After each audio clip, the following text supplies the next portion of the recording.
Hey guys, what's going on? I said I was going to make 2 videos this week, and so I'm back on it.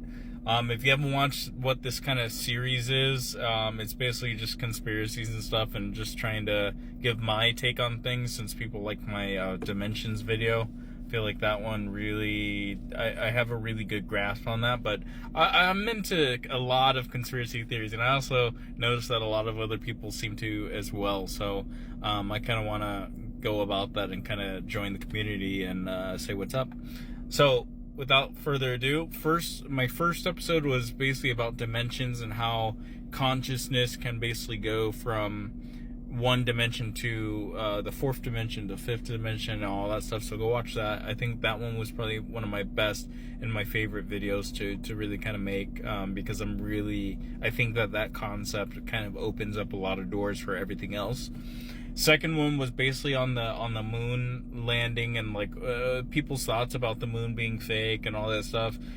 Just to sum that one up, it's I believe that the moon is real. I don't see any other reason not to believe that it is. Moon landing, all that other stuff, like I feel like that's real. Now the circumstances of how the moon came to be and what is actually on the moon that isn't being told, I feel like that's more of the conspiracy versus everything else. You know what I mean? So I want to get into, I think today's topic, I was thinking totally left on the other side, but I wanted to get into the topic of time, right? I wanted to get into the topic of time, and I think I have a structured idea of what the next video is going to be, but this video is going to generally be on time, and I want to get people's thoughts on it, right? This is all about discussion. It's not about me being right, because I don't think that most people can really prove all these concepts and ideas. These are just theories that a lot of people, and I feel like a lot of people who are making these theories are genuinely smart, but I feel like no one really knows, right? Unless you actually go and do it. It's one thing for, all of us, for example, to go to Antarctica and be like, oh shit, there is no ice wall here. This is for a future flat earth thing. Oh shit, there is no ice wall. We were told, lie. But because we can't, then we can only speculate, right? Because we can't go into orbit around Earth, we can only speculate. Oh, it's a pear shape, it's flat, it's elliptical, it's this, it's that. It's only until we do it ourselves that we will believe, and that goes for everything. Religion, ghost, whatever, you name it. I don't believe in this because I don't see it, I don't think. So that's where these conspiracy theories come around, right? But let me get back to the main point. Let's talk about time really quick, right? Ever since I was little, I think I was in 3rd or 4th grade. Now, this is crazy. Think about this. I was in 3rd and 4th grade, right? And they were teaching me history. And I remember it wasn't history, it was science or biology, something like that. And the teacher was like, so fossils, they do this and do this. I want you guys to write a paper on the fossils and dinosaurs and all this other bullshit that they teach in schools that, I forgot like 30-40% of it, And I remember going back, doing research, and I come across this thing that says, hey, there was a preserved, I don't remember where I saw this. Again, this is like 10 years ago, so maybe there's more evidence or something. And again, these are just discussionary topics that we can all kind of comment in and say, you know what, you should look at that. So if you're watching this video, by the way, or any of my future conspiracy things, I really hope that you chime in and say, hey, maybe talk about this. What I'll do is I'll do some research and then give you my thoughts on it. But I see myself as fairly conspiracy oriented, but also like I ground myself in reality and truth as well to some degree. Like I try to really, really think about it. So I don't know where that puts me on the scale of like smart to conspiracy or something like that, but I feel like I know what I'm talking about. I don't know. I don't know what I'm talking about, but I feel like it, if that makes sense. But let's get to it. So back to the story. I remember researching like something about dinosaurs and the impact of the crater, how the dinosaurs died. I was really curious about this. I said, how did the dinosaurs actually die 65 million years ago? I couldn't fathom that amount of time, right?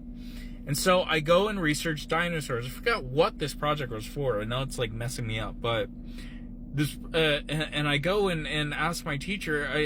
I remember saying I found this weird website the night before, and it showed how there was a preserved drawing of like a cave art of a fully fleshed dinosaur,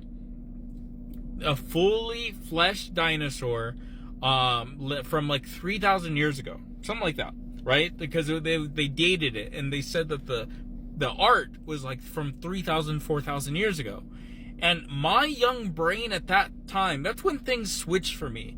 I really do think that's when things switched and turned on a light in my brain, because I said, that doesn't make sense.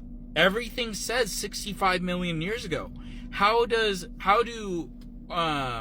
cave art 3,000 years ago show a entire dinosaur intact?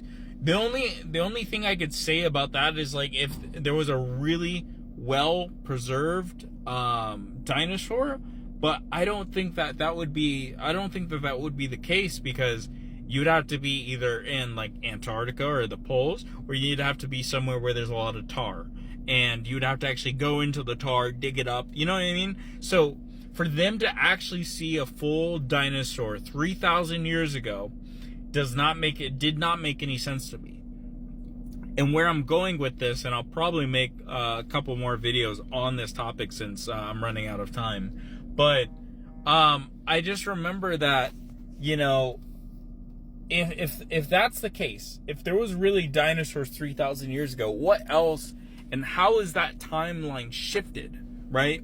I think a lot of people don't put into perspective. A lot of people are like 6 billion years ago, and I'm okay with that. Like, if that's the time, right, I'm okay with it. You know, if it's been 65 million years, if it's been 2 million years, to me those numbers don't matter if that's how stuff went, right? But to me, it kind of sounds like that's not the case. Like, it's only been a couple of 100,000 years or a couple of 1,000 years. I don't know. But the reason I'm even talking about this, and why I feel like a lot of people need to really understand this and really like look into it, is because I don't think that time was just like this. It was just like linear. Like, you have the Big Bang. I'm putting this in scientific terms right now. The Big Bang, and then all of a sudden time goes linear. It's like, boom, Big Bang, everything goes at the same rate. I think that the rate was like something like this, like a sine wave, right? We go through a high, and then we come down, and we go to a low. We come to, because I think a lot of people think time, especially when all of that stuff happens, is either exponential or it's linear. I don't think it's either of those. I feel like everything works in frequency, right? Because that's my whole theory, that everything works with frequency. And if we know anything about frequency, we know that it just doesn't go flat line, right? It usually goes up, it goes down, like a little sine wave, or like a sawtooth, which is something like that. So that's what I think. I think time kind of goes like this in a way, to where there's slowdowns and speed ups depending on you know, how things work. I don't know. And maybe like it slowed down to the point. I think that essentially, like, when the Big Bang happened, there was so much chaos and so much energy that, yes, you had that exponential curve, and then it slowed down. And then as it slows down and starts to cool, it's weird to say that time is cooling down, because it just doesn't make any sense. But time cooled down at the very peak of that and started to sine wave. And I think what it does is it sine waves until it gets faster and faster. And then once it gets fast enough, boom, it expands again, and you have another one of those, like a pressure wave. So that's what I think that happens with time. Is it just keeps on getting faster and faster and faster until it compresses, and then it explodes. And then everything goes really fast again, and then it slows down and goes again, and keeps on going. Because, again, you're going to see this in all my videos.